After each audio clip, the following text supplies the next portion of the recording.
I'm going to tell you about my book. Now, of course, the book is 125,000 words. You're not going to get more than a summary of the book.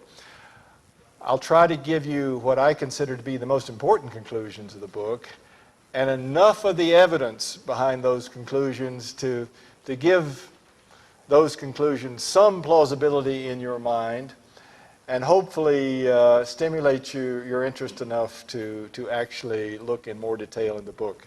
I don't get any royalties from the sale of the book, so this is not a commercial announcement, but I think that some of the things said in the book need saying in many quarters of the world today, maybe even more so now than when I actually drafted the book in the spring of 2002, and it was published in the spring of 2004. This slide is what the book is really about. This is the best single picture of the global economy that we live in that I can think of constructing. The vertical axis on this exhibit is GDP per capita measured the right way across different countries.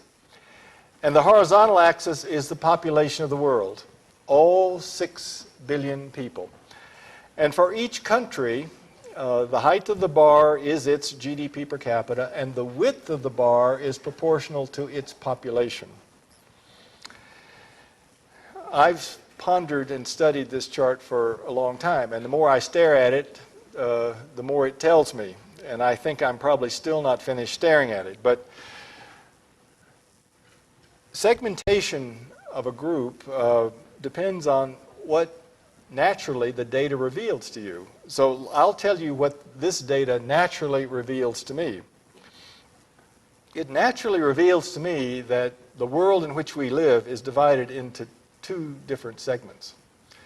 And that's about it. There are the rich countries and there are the poor countries. And that's about all there is to it. The countries on the right, the blue countries, about 1 billion people, have GDP per capitas on the order of $35,000 or $40,000. The countries on the left, the yellow countries, almost 5 billion out of the world's 6 billion people, have GDP per capitas of 25% or less of the U.S. It's a little bit arbitrary where you stop calling a country a poor country and say it's a middle-income country, but it's not all that arbitrary. If you look at the green countries, you see that after Mexico, the group of countries began to increase steeply in GDP per capita. And then by the time you get to the main large economies in Europe, you've got another plateau, clearly a rich country plateau. So apart from the fact that there are these 2 big segments in the world, 1 billion rich people and 5 billion poor people, or relatively poor people, the other big conclusion from this chart is how few people live in middle-income countries.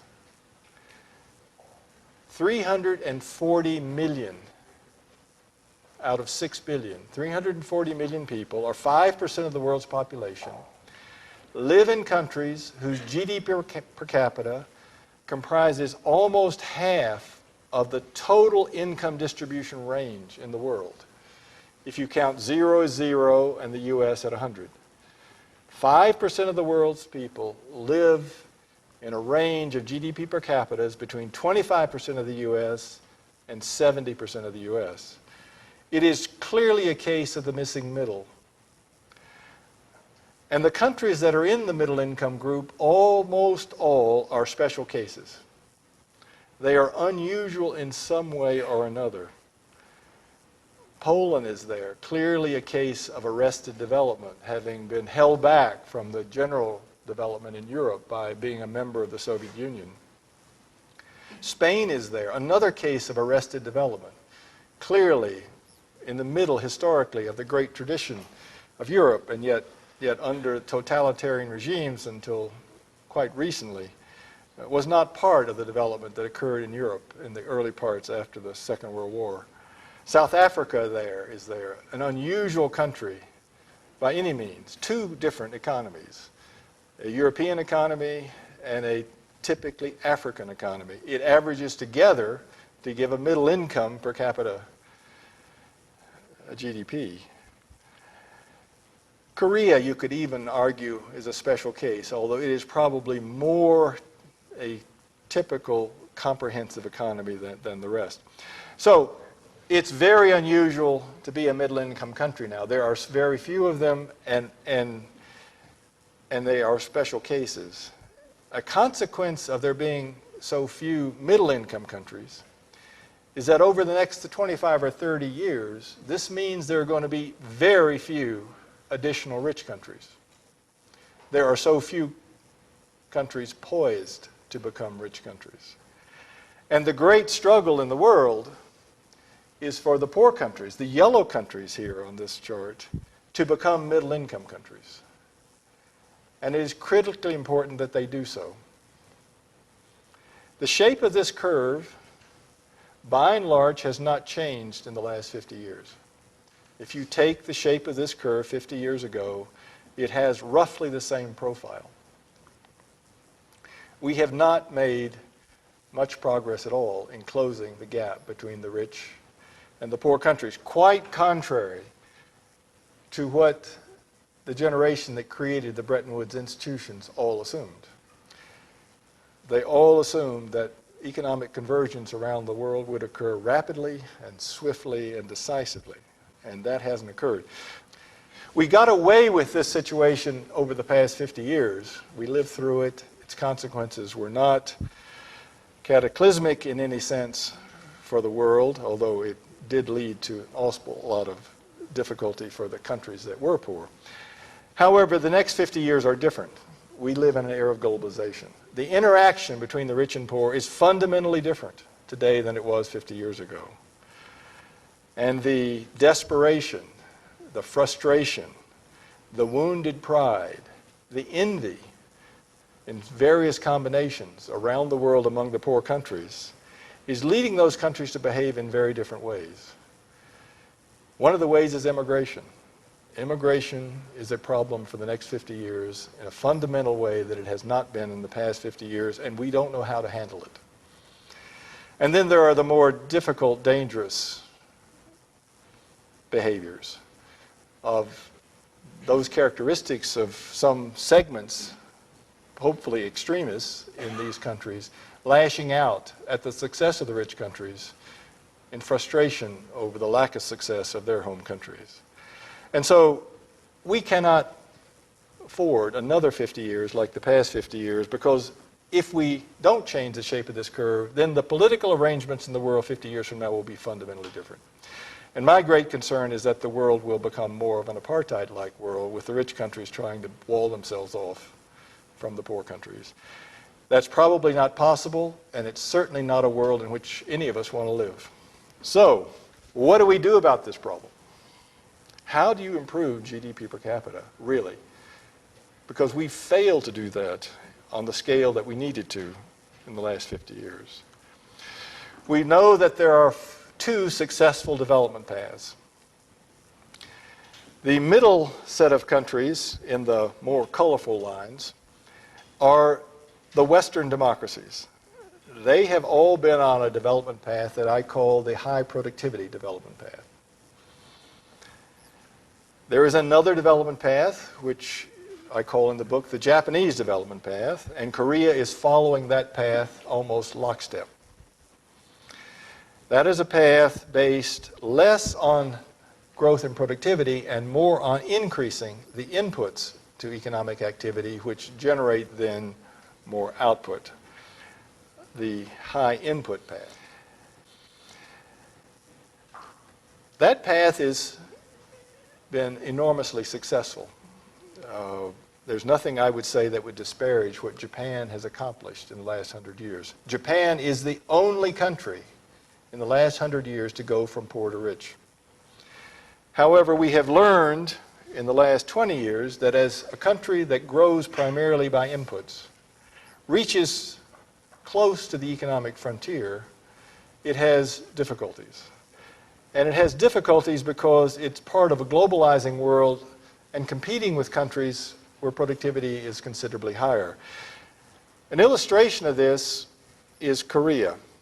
The axes on this chart are the vertical axis is, again, the GDP per capita that I talked about. The horizontal axis here is total labor and capital inputs per capita. In common terms, you might say the total effort made by an economy to generate economic value per capita. And if you went to the end of the Korea line and took it down to the horizontal axis, you'd see that it would cross the horizontal axis at about the same place the end of the US line would cross the horizontal axis. That means on a per capita basis, Korea is making about the same economic effort as the US on a per capita basis. And yet it's generating about half the economic value out of that effort.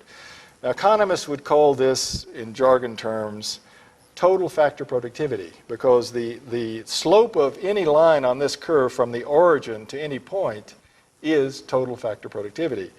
So you would say now that the total factor productivity in Korea is about half that in the US. And Korea has gotten heavily where it is today by generating massive amounts of labor and capital inputs.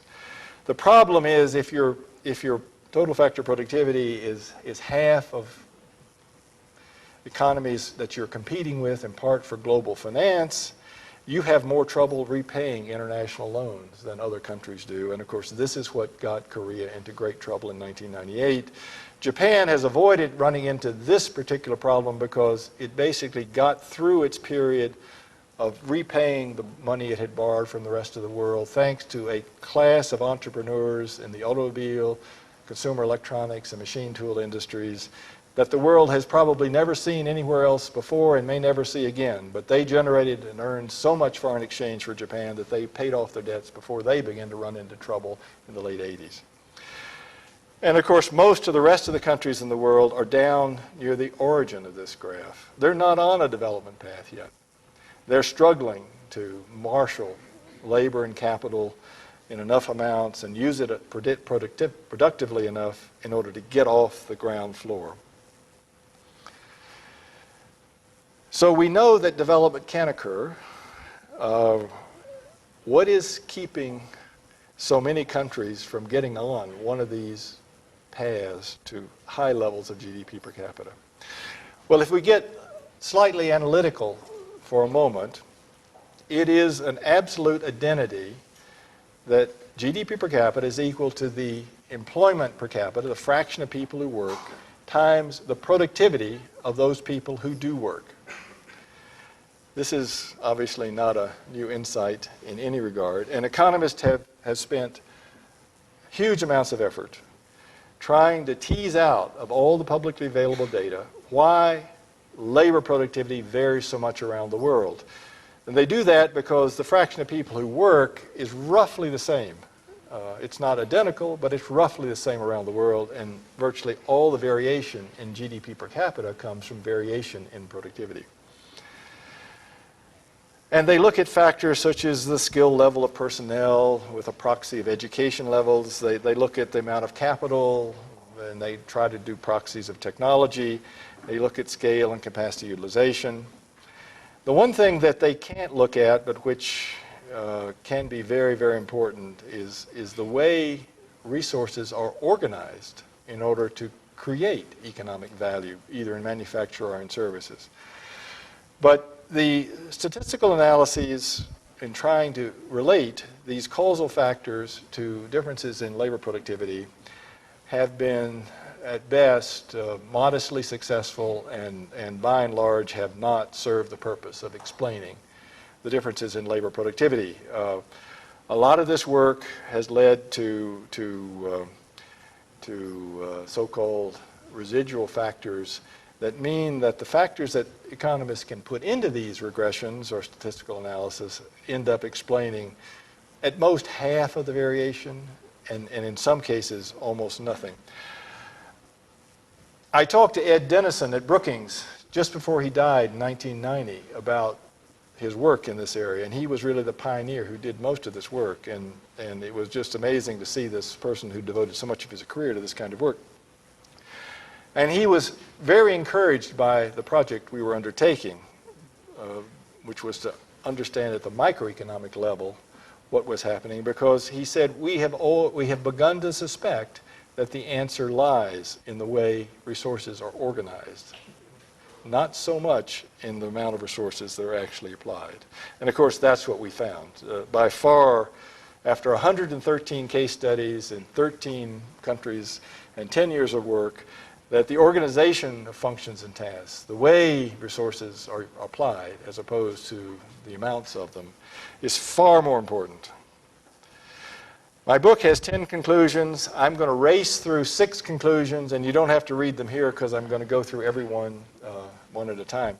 The first one is that this kind of microeconomic case study analysis, sector-level analysis, is necessary to find the causal factors of economic performance. Japan is the great case example here.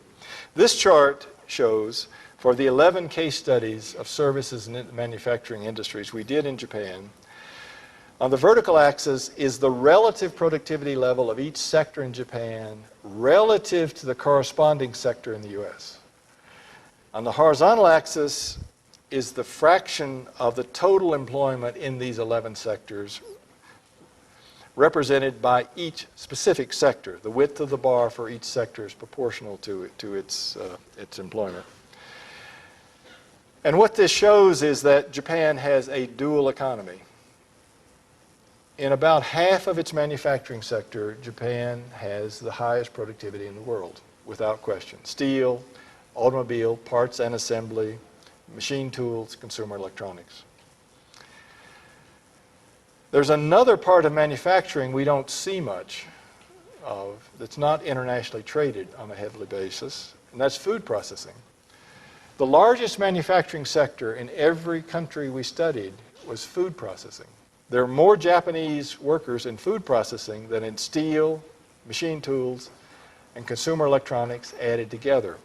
And because the average productivity of a country is the sum of the average productivity of each worker, or the productivity of each worker averaged out, each worker's contribution to productivity is equally important. So what this says is that the efficiency or productivity with which food processing workers in Japan work has more influence on the standard of living in Japan than the productivity in steel, consumer electronics, and machine tools and cars added together. Now we found all this at a time when the conventional wisdom was that Japan was going to basically show the world how to do economic development. And the newspapers were full of stories about how one Japanese industry after another was shutting down factories in the US and giving manufacturers all around the world fits.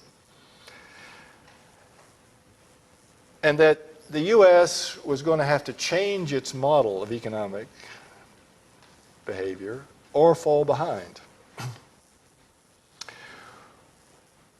And yet, the OECD numbers on GDP per capita still showed that there was a 20 or 25% gap between Japan and the US in terms of GDP per capita. So there was this paradox between the trade success of Japan and the GDP per capita numbers.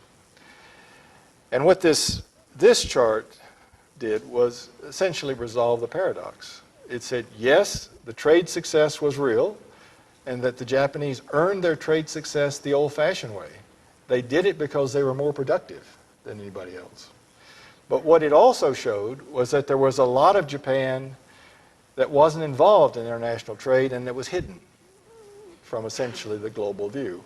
And that was the rest of manufacturing and the service industries. Retailing in Japan, huge sector. Retailing is the largest employment sector in every economy we study. Retailing productivity in Japan, 50% of the US. Housing construction, 40% of the US. Huge sectors. Again, because the average productivity depends on the productivity of each worker, these sectors dominate the average productivity in Japan. So it's now suddenly very plausible how the GDP per capita in Japan could be roughly 70% of the US, and it also have this huge trade sector.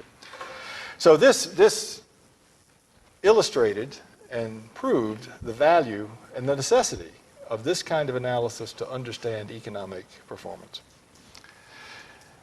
After talking about the book and these charts for a while, I also added another conclusion based on this chart, which came about with more recent events associated with the disrepute of the so-called Washington Consensus.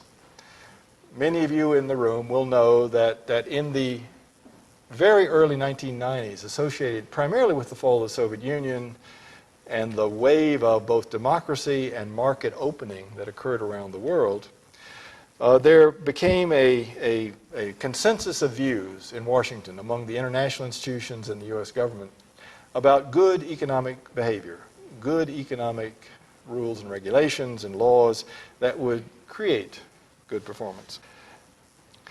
And then 10, 12 years later, in the early part of this decade, a lot of countries, including several in South America, said, well, we tried all those things and they didn't work. We have not had the miracle that you seem to be promising us. Well, the answer also lies in this chart, in that the Washington Consensus factors, all of them apply equally to each of these sectors in Japan. Each of these sectors are in the same country. So they are operating under the same fiscal policy, the same exchange rate policy, same monetary policy, same labor market, same capital market, same health system, same education system, same rule of law. And yet their performances are hugely different. What this says in a rather dramatic fashion is that there is something huge going on at the micro level also, well beyond the reach of the Washington Consensus, that is by and large determining Japan's place in the global economy. And that's true for all other countries. So without dealing with the kinds of factors that govern performance at the micro level, you could have Japan being, if it all were like steel, machine tools, consumer electronics, the richest country in the world. On the other hand, if all Japan were like retailing and housing construction, Japan would be an ordinary middle-income country. So the power of and the influence of these factors at the microeconomic level is enormous, and unless they're taken into account, you cannot get to the fundamentals of how you create economic development. Second conclusion, education is not as immediately important as most people think. I love to come to educational institutions and say this. It's not that education is unimportant. That's not what it says. What it really says, to be more specific, is that we found that education was not the binding constraint in the situation of any of the developing countries we studied. Every developing country we studied, from at the top end, the middle-income country of Korea, to the lowest end, India, one of the poorest countries in the world, every country could double its GDP per capita with its current educational structure. What's behind this point is the notion that just because people are not educated does not mean they're dumb or incapable. And what we know now that we didn't know 25 years ago is that the most sophisticated corporations in the world, be they Japanese, be they European, be they US, or for that matter from some developing countries, have figured out how to go to any corner of the world and use local labor forces and train them on the job. And that costs them a 5 to 10 percentage point productivity loss because of the training costs, But what they have found is that they can bring then the net result of the work of these locally trained people up to 85 or 90% of home country productivity. And this is an astounding and very hopeful conclusion. Because what it means is we don't have to wait for every poor country in the world to change its educational system, which takes forever, and then put 2 or 3 cohorts of students through that entire education system. By the time you add all that up, you're 50 years down the road, and we don't have 50 years. What this says is we can shortcut that by on-the-job training, and there now is massive empirical evidence that this can be done. And that's a very good news story. And so now I have relatively little patience with particularly the international development institutions using education or lack thereof as an excuse for lack of more economic progress. I'll give you one example of this. We benchmarked the construction of a high-rise apartment building, a very high-quality high-rise apartment building in Sao Paulo and in Houston. The labor productivity in Houston was 4 times the labor productivity in Sao Paulo. The construction cost was roughly the same, which is a relatively good proxy of the quality of the construction. And then we looked at the composition of the labor force in the 2 projects. There's an interesting story about the use of subcontractors, but I don't have time to go into that. I'm just going to talk about the actual background of the workers. In Brazil, they were mostly agricultural workers from northeast Brazil. In the U.S., the majority of workers on this construction project were formerly Mexican agricultural workers. Most of them did not speak English, and most of them were illiterate. And they had been trained in a big construction project to achieve 4 times the labor productivity of their corresponding labor components in Brazil. I had a personal experience of this. We, 2 years ago, finished building a house outside Carmel in California.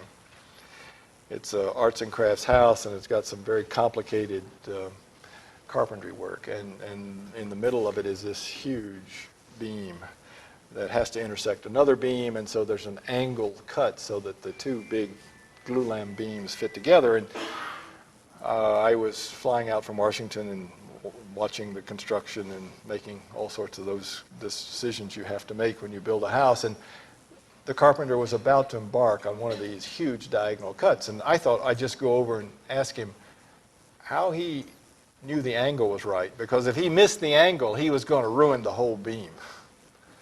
And I probably spoke for 15 or 20 seconds before I realized he didn't understand a word I was saying.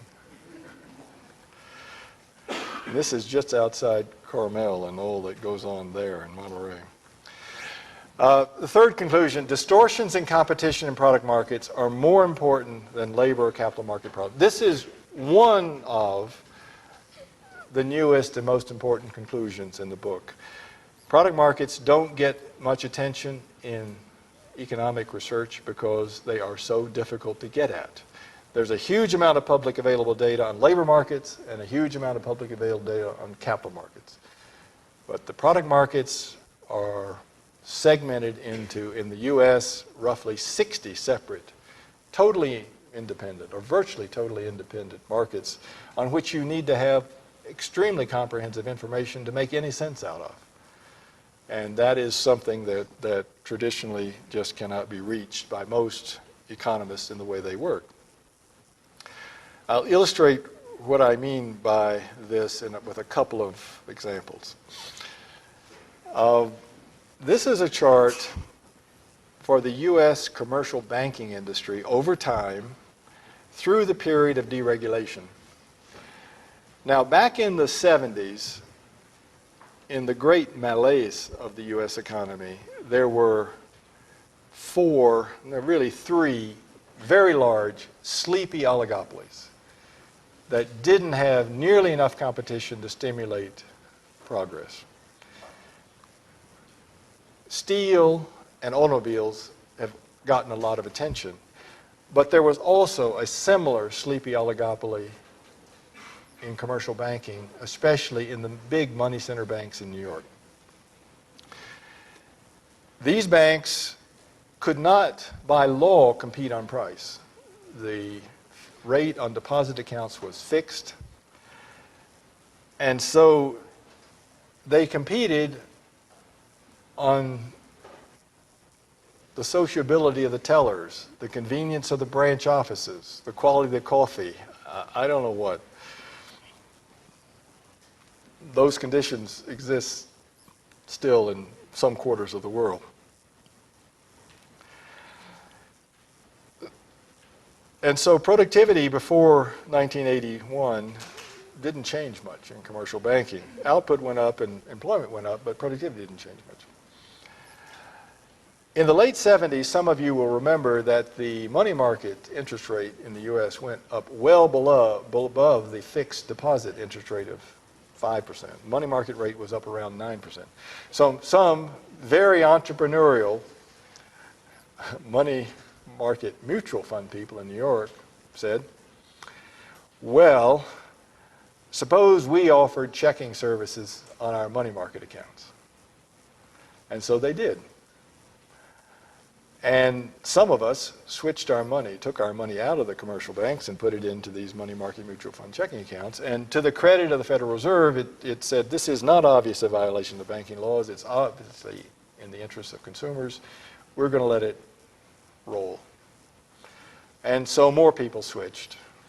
And so as opposed to the banks coming to Washington, beating on the door saying, stop this, this is illegal, they changed their tune entirely and said, my God, free us up from so-called Regulation Q, which fixed the deposit interest rate. Let us compete with these people or they're going to take all our deposits. So in late 1981, Regulation Q was lifted and price competition was allowed in commercial banking in the taking of deposits. And the rest is sort of history. I mean, it was a real bloodbath because the most fundamental characteristic of intense competition is open price competition. And so the banks immediately offered better interest rates. They had to pay attention to costs in a dramatic way. And a bloodbath opened up. Because waiting in the wings in the early 80s was the IBM 360 computer. The IBM 360 mainframe was a tool made in heaven for handling the backroom operations of retail banks. And so the computers moved in and the people moved out. It was like a neutron bomb had gone off in the backroom. In Europe, the reaction to the IBM 360 was different. The computers moved in, but the people didn't move out, so productivity didn't improve. And interestingly enough, this competition actually stimulated a huge amount of innovation, new products and new services, such that output continued to grow, employment did not fall, and of course productivity began to increase dramatically. So if you want to trace the origins of all the innovative culture and innovative activities that we have been reading so much about in the last month especially on Wall Street, they all stem from this deregulation in 1981. This is not an argument against deregulation, obviously. It's an argument that you have to watch what happens as deregulation occurs and as the innovations and different products show up. You can't always trust the market to be self-regulating, although I gather that might be a heresy in these holes. I think the empirical evidence is that there are some sectors and some institutions who are prone to make galactic mistakes every now and then, and they are so critical to the public interests that public intervention is necessary in those mistaken times. And so as a result, the public has some responsibility to take steps to try to prevent those mistakes as best as it can. Another example of removing product market distortions is at the opposite end of the GDP per capita table. This is the automobile industry in India. Prior to the middle 1980s, India had two automobile companies, Hindustan Motors and I think it was Tata Industries. And those companies still were in existence when we showed up in India in 1998 to study the India economy. And they looked like factories that had just had a typhoon go through. Parts were strewn all over the place. There was no order, no organization. And their productivity was 5% of best practice in the world, namely the Japanese. However, in the very early 1980s, Rajiv Gandhi became interested in cars for some reason. And he got his mother, Indira Gandhi, to issue a license. Prior to this, every manufacturing enterprise from outside India had to get a special license to operate in India. He got his mother to issue one license to him to bring in an outside producer of cars. There was no trade allowed in cars into India at that time. And so Rajiv hooked up with Suzuki, a lesser Japanese car company, but one of the six that have this intense battle going on in the domestic market in Japan. And if you survive in the Japanese automobile market, no matter whether you're a lesser or a major player, you know what you're doing. And Suzuki knew what it was doing. So it came to India, had 50% of the joint venture, and had operating control. It built factories. It manufactured under the brand name Maruti. And by the late 80s, Maruti had gone from 0 market share to 80% of the market share of all the domestic cars sold in India. This success could not be ignored by the Indian government. As we told Prime Minister Vapeji in 2000 when we presented a report of India, India doesn't need to pay any attention to other countries in the world in terms of lessons learned. India has tried everything, from the central planning of the Soviet Union to opening up its car market. It just needs to learn the lessons from what has happened in India to see what works. Well, that didn't go over well either. In any case, the example of Maruti was too powerful to ignore. So in the early 90s, India actually granted licenses to any foreign automobile company that wanted to produce. All the major automobile companies came. And it was just amazing. In 7 years, the labor productivity of the automobile industry increased 2.5 times. Because there was such pent-up demand for cars that actually would work and that were fairly comfortable to sit in, output increased even more, almost a factor of 3, such that employment, even with this huge productivity improvement, employment didn't go down. It actually increased slightly, which is the answer to all the critics of productivity improvement who say, well, why do we want to increase productivity? It'll just cause unemployment. And that, of course, is one of the great fallacies in economic reasoning.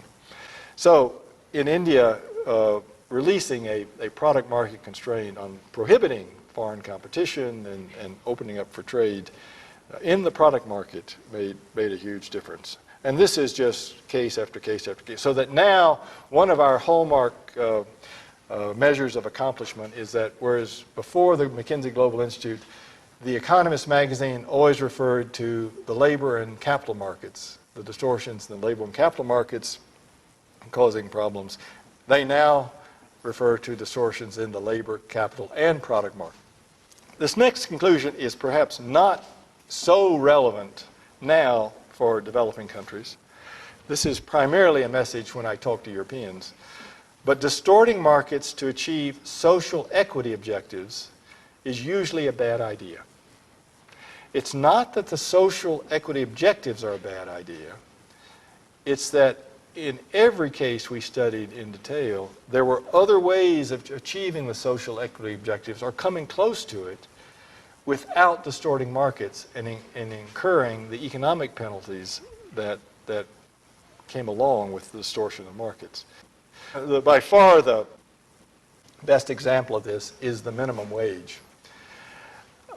This is an illustrative chart about low-skilled labor in the U.S., and there's only one real number on this whole chart, and that's 26%. Everything else is conceptual. But the 26% is the fraction of the U.S. low-skilled labor force that is working below the French minimum wage. The counterpart of these 26% low-skilled workers in France are by and large unemployed.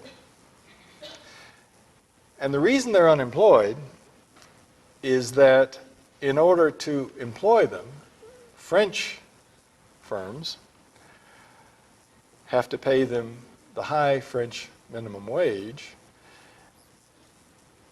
which the productivity of these workers does not justify. And yet, the French producers have to collect in their prices, in their higher prices, enough money to pay the higher minimum wage. And of course, French consumers have reacted to that, and so they buy fewer of these high-priced products. And so the French firms employ fewer of these high-priced workers, and so more of them are unemployed. This is especially a difficulty for youth unemployment. In the age bracket between 15 and 24, about 23% of the French workforce is unemployed. The corresponding number in the U.S. is 9%. This is both an economic problem and it's a social problem.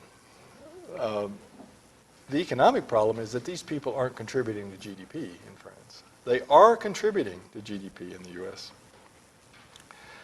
And it's a social problem. When we originally did this chart, it was a theoretical argument that having large numbers of unemployed people is socially divisive and it's a difficulty. Well, since we did this chart, there have been all sorts of social disruptions in the suburbs of Paris by these very people who are unemployed but who were unhappy about their position in society. And so the last employment rights that I know about were not in Los Angeles or New York, they were in Paris. There's another way. I mean, there's nothing wrong with the French objective here. I mean, the objective is to have a smaller income distribution. And there's nothing wrong with that if socially and politically you want to have it. It's just that there's a far better way of achieving it. Because in the end, if that is your objective, what matters is after-tax income distribution, not wage distribution. After all, it's after-tax money which you have to spend and which determines your standard of living. And the U.S. has used for almost 30 years now the earned income tax credit, or the negative income tax, as a way of changing the after-tax income distribution to whatever society can agree on politically to have. There's no right answer to after-tax income distribution, and different societies have different objectives there. And this was by and large unknown in Europe. Even the British weren't using it. And as soon as the Blair government came in, we explained this to Gordon Brown, and he caught on immediately. And so the British said, we're not going to sign up for the social charter of the EU because that requires this high minimum wage. We're going to implement the equivalent of the earned income tax credit, which they did, the working families tax credit. And the unemployment rate in the UK has been much closer to that in the US than it has been to the continent. So this is an example of how an alternative mechanism can be used to achieve roughly the same social outcome without distorting the market.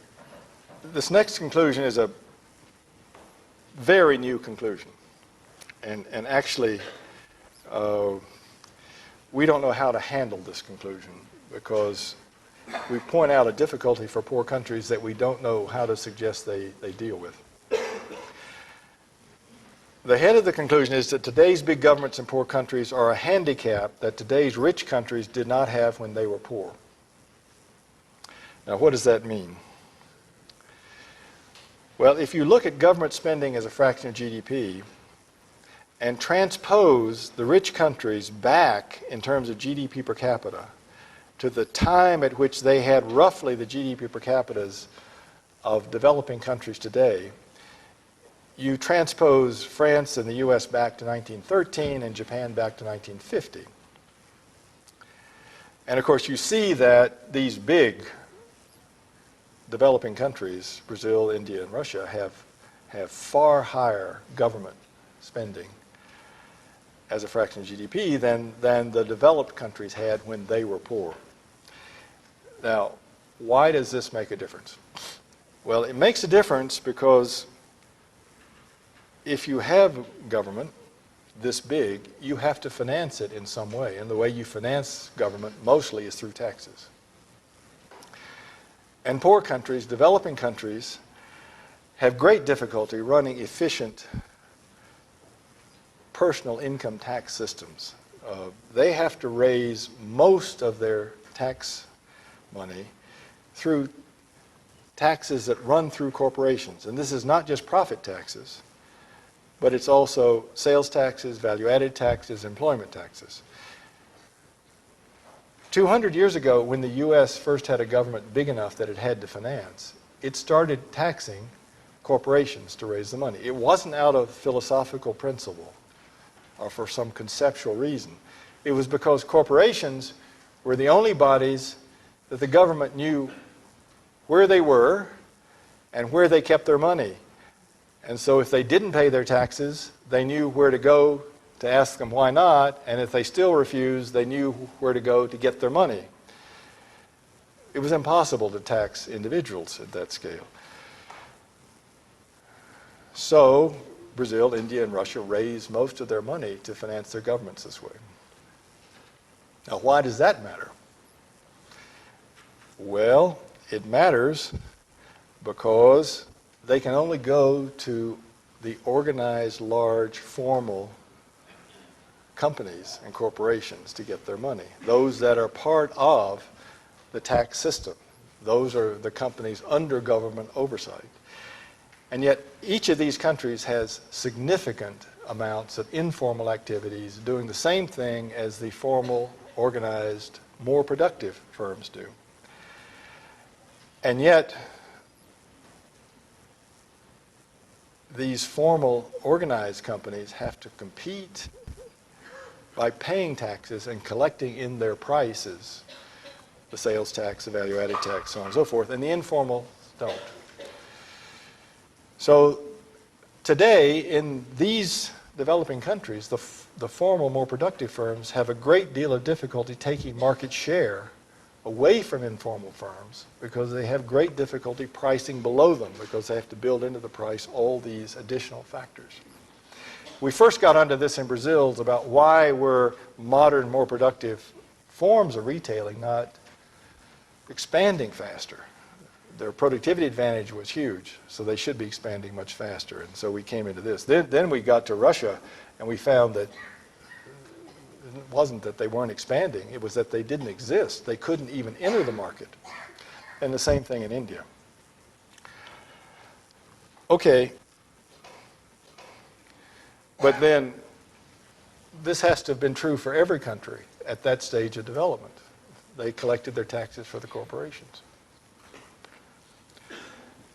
However, the distortion from these taxes in the countries that are now rich, when they were poor, the distortions when they were poor were much, much smaller because the size of government was so much smaller and they had to raise so much lesser amounts of taxes. So as a result, yes, there were the distortions between the formal and informal, but they didn't make that much difference because the total amount of tax burden was almost negligible. Japan in 1950 had 20% of its GDP devoted to government spending. As I said, Japan's the only country to go from poor to rich in the last 100 years. Very successful country. And so my benchmark is Japan in 1950. I haven't had an argument yet for why any developing country needs government bigger than 20% of its GDP, given that Japan was successful at that level. What can the countries that are up there today, and I don't know where Guatemala stands, up there today do? What can they do? Well, we looked at who'd reduced the size of government. 4 countries in modern times have reduced the size of government. Ireland, New Zealand, and Canada. They all had significant financial crises. And Chile. The first 3 don't really count because they're a rich country. Chile is the only poor country to reduce significantly the size of its government in modern times. Chile went from roughly where Brazil is today to where Japan was in 1950, poster child for my hypothesis. The only problem is it took a military government to do it. And I'm not up here to advocate military governments as a way of solving this problem. I'm just saying it's a very difficult problem. The other way of doing it is the way Poland did it, and it takes a very sophisticated government administrative structure to do it. But basically, they forced informal activities to pay a non-trivial amount of taxes. And that was a huge success in Poland. Not many developing countries have the sort of human capital capability right now to run the administrative system that Poland ran in order to bring so much of the informal sector into formality. As I say, this is a huge problem, but I don't know how to solve it. So now the question is, if development is so hard, how does it ever happen? I mean, it seems like it's mission impossible. And it almost is. Not many countries have done it. But how have they overcome these problems of distortions in the product markets that serve special interests through the granting of privileges and protections and the governments that perpetuate the size of the governments? Lula was elected promising to deal with the civil servant pension problem in Brazil. 6% of Brazil's GDP goes to the pensions of the civil servants in Brazil, and it's written into the Constitution. Modern constitutions promoted and encouraged by the World Bank and others write into their constitution economic rights. I don't understand how you can write economic rights into a constitution. How can you guarantee economic outcome? You can guarantee political rights, but economic rights? The difficulty that Lula ran into and why he's been unsuccessful is that the technocrats that would have to draft the changes to the Constitution benefit from the existing system. The politicians who would have to pass the constitutional changes benefit from the existing system. And the judges who would have to rule on the constitutionality of the change benefit from the system. So now you have a total set of people who control the system and who benefit from the current situation. So I'll show you just quickly what happens in Russia with this problem. Wholesale and retail markets in 1998, on the left side, shows their informal cost structure with cost of goods actually below what Carrefour's cost would be. Taxes almost zero and prices below what the supermarkets would be. We asked Carrefour why they didn't enter Russia.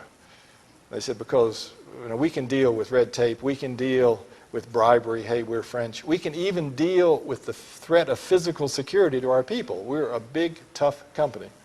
What we can't deal with is not making money, and we can't make money in Russia. And we said, how in the world can that be? So we went out and investigated the cost structure of these markets and came back and said, yeah, they're right.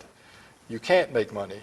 Cost of goods is below what a supermarket or hypermarket can buy. How can that be? Well, the answer is pretty simple. They sell an awful lot of counterfeit goods. McKinsey Moscow did a study for a vodka producer and found that 40% of the vodka produced in Russia was not produced by the company whose label was on the bottle. And then a lot of the imports bypassed the collection of tariffs.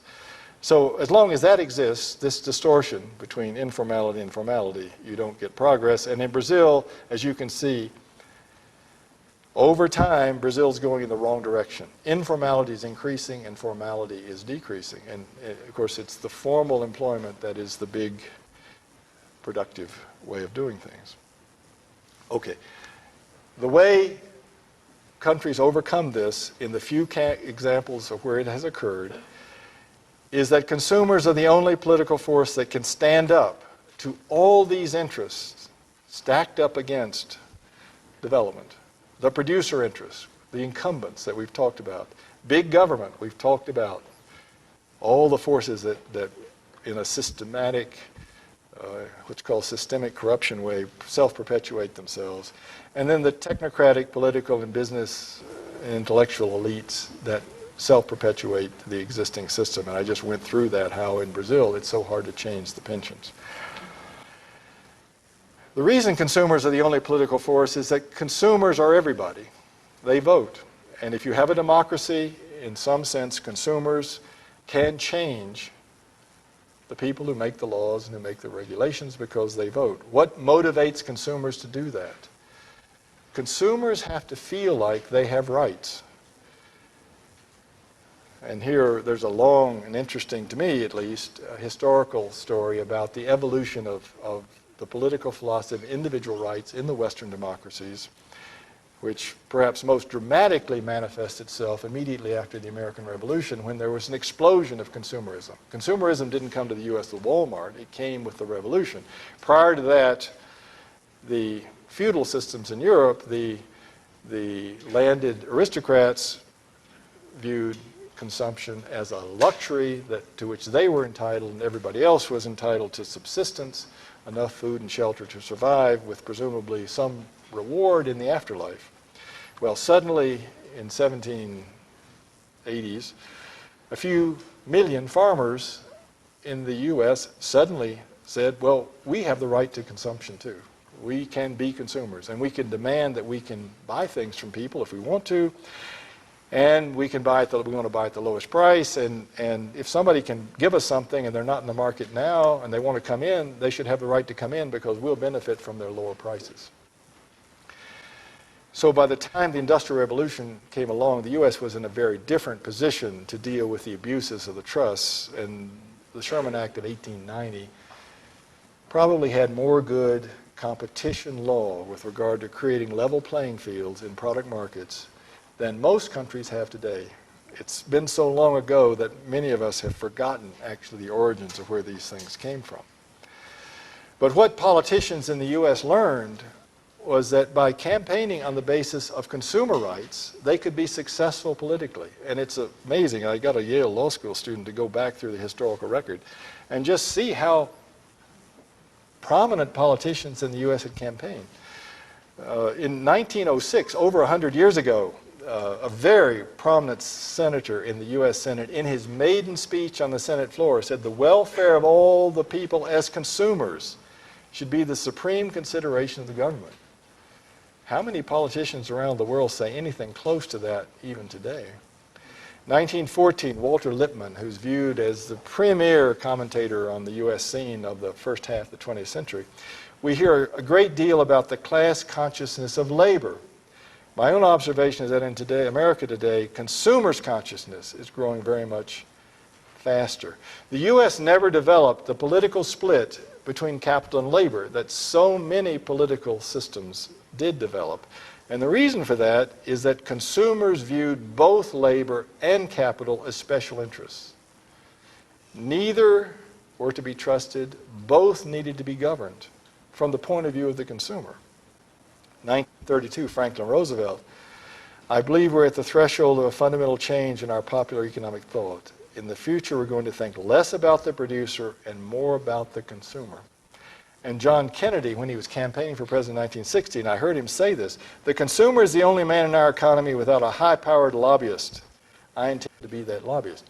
Again, how many politicians talk about that? My worry is that politicians in the U.S. are not talking like this either anymore, and that we have somehow lost a bit of the thrust of the role of the consumer and the necessity of exercising consumer rights as a way of enforcing the rules and behaviors that lead to high economic performance. But that's another story.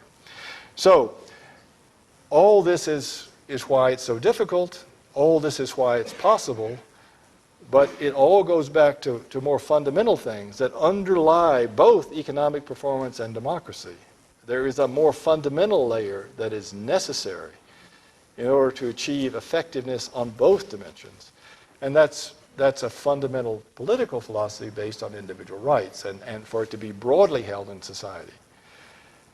And how you create that, generate that in developing countries today is a huge challenge for which there is no answer in the literature and there is no good answer among political circles, but it is absolutely essential that we make progress on this, learn about how to do it, and get going doing it very soon, because as I said, we can't afford another 50 years of the kind of success we've had in the past 50 years. Thank you very much.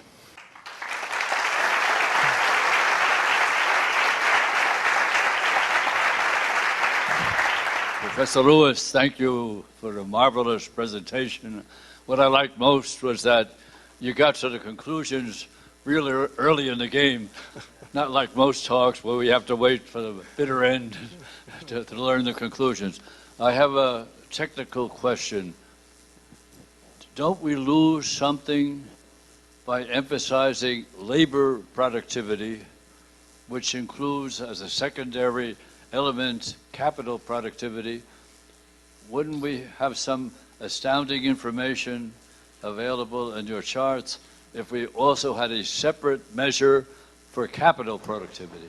Well, that's a very good question. It is somewhat technical. You could construct two different but equivalent causal frameworks for explaining differences in GDP per capita. I happen to have chosen a framework based on labor productivity and putting differing amounts and different kinds of capital into the causal story. In other words, let's think of an example that might reveal what I'm talking about. If we were comparing the productivity of Toyota and General Motors,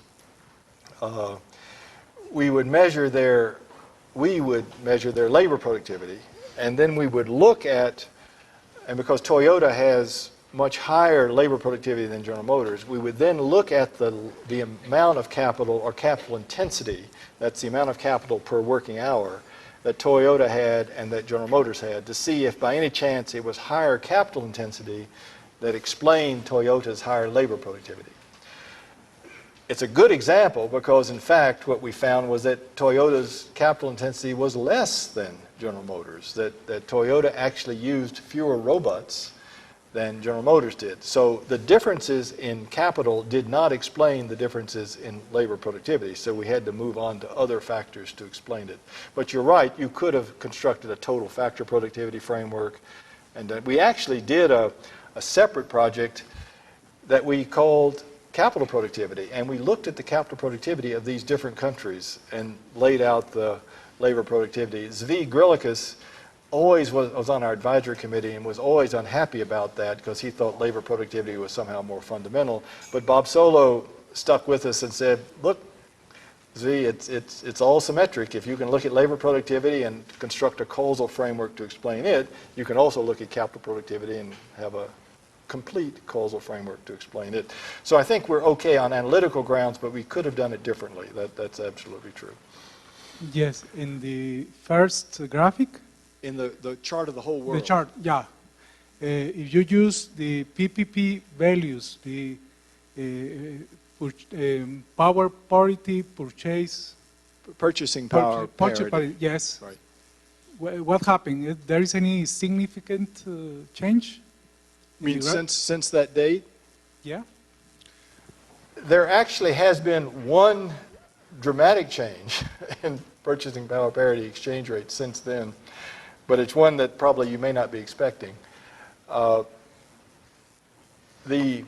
estimated GDP per capita for China has actually gone down about 50% since I did that chart. The World Bank had been using some very superficial, fragmented price data from China from 1985 for constructing the PPP for China. And only 3 years ago did it start a comprehensive survey of China that brought the price data on China up closer to the standards that it was achieving in other countries. And this much more comprehensive price database showed that, in fact, prices in the domestic part of the Chinese industry were much higher than they'd been assuming.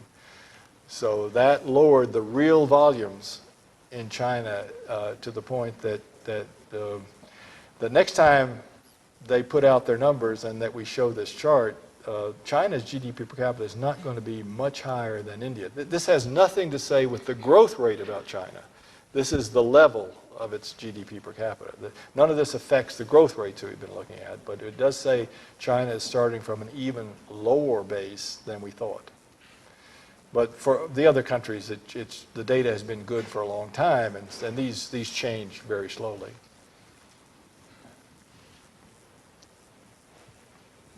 Professor Lewis, one of our talking points in the Austrian School of Economics is that all good things start with savings. Savings are the basis for investment, capital, and finally productivity. I'm sure you must have talked a lot about savings, which didn't appear on the charts, but I'm sure it must be part of the basis of your analysis. Absolutely right, and I think it is surprising to us that capital didn't emerge as a more critical causal factor, and we have looped back to sort of think about, well, why didn't it? Why didn't capital show up more prominently? Part of the reason is that the big problem with efficiency or productivity today is not so much the amounts of labor and capital that are applied. It's the way it is organized. We calculated for India, which was the most dramatic case we had, that with India's current capital intensity, that's the amount of capital applied per working hour in India, that India could achieve about 60% of the labor productivity of the U.S., which is, of course, huge. It's now less than 10, maybe 8%. And the reason for that is the capital that is applied is so small. Now, that would be achieving the labor productivity in the existing Indian enterprises. But of course, if India did achieve that capital productivity, the growth dynamic would lead to needs for huge capacity expansion in India. And there's the building of more capacity. So yes, there is a large capital requirement in India for additional capacity to match the outputs associated with higher GDP per capita. But that capital is not needed for increasing labor productivity. It's needed for actually the so-called growth of GDP per capita. So we then looked at, well, what are the constraints on achieving that capital? And yes, there are countries, Brazil is a good example, where to grow at the maximum rate that we estimated was Brazil's potential, which was about 8% a year, that Brazil would have to increase the fraction of its GDP invested. However, when you look at the potential sources for that, much of that is within the control of the Brazilian government itself, because it runs huge fiscal deficits. And simply by increasing the government savings rate itself, Brazil could finance basically the capacity additions that it needs to grow at 8%. So we just did not find capital, again, like education, as the binding constraint on development. The binding constraint was much more in the so-called efficiency realms of increasing the efficiency with which the existing resources that are already available are used. And then when you increase, of course, labor and capital productivity, you dramatically reduce the amount of additional capital you need for capacity. If you wanted to try to have high GDP per capita or high labor productivity, but high GDP per capita, at today's capital productivity, the capital requirements are huge. But if you calculate the capital requirements on the assumption of using capital efficiently, the total capital requirement comes way down. And so the World Bank estimates of capital assume far too much the lack of improvement in capital productivity. Because in the end, the amount of capital you need depends equally on your capacity expansion and the efficiency with which you apply capital. And by increasing the efficiency, if you double the efficiency, you have the capital requirement for capacity. And that was just, every country had within its control, either through the savings that the government itself could generate or some modest increase in foreign direct investment, could achieve enough capital to grow at its maximum rate. So again, like education, it was not the binding constraint. Thank you. Good night. I would like to ask you a question going back to your GDP chart. If we say that we want to pull up the poor income countries to say the level that you had the standard, which was around 35,000, right? Dollars, would that be possible to do while still keeping the high income countries growing even further, or do you think that would be on behalf of the growth of these, so we would get to like a standardized level all over? Well, embedded in your question is a very profound issue. And that is, we don't know how to accommodate a world that has every country at the GDP per capita of the U.S. today from a resource and environmental point of view. So the issue of how we're going to have 5 billion people reach the level of the 1 billion people a day is an unresolved issue. It's all wrapped up in all sorts of conundrums, including perhaps most prominently and maybe most importantly the global warming issue. So yes, what you say is a problem, but right now I'm just focusing on how the developing countries, say, double their GDP per capita, and certainly the world can absorb that. And that would be a huge accomplishment. Hopefully during that time we'll make more progress on how we deal with the more profound issue that you're implying in your question about how do we accommodate a world where everybody's rich. We haven't worked that solution out yet. It's not in sight, and we don't actually know where the solution will come from. Thank you very much, Bill. On behalf of the Board of Directors, we have 2 gifts for you. 2 books published by the university, one that has to do with all maps, and another one that has to do with the digital reconstruction of the lienzo, which we talked about earlier. Oh, that's nice. They're a little bit heavy, so we can send them by courier if you don't want to take them. But, thanks so much for all your help and your knowledge. Thank you very much. Well, this is very nice.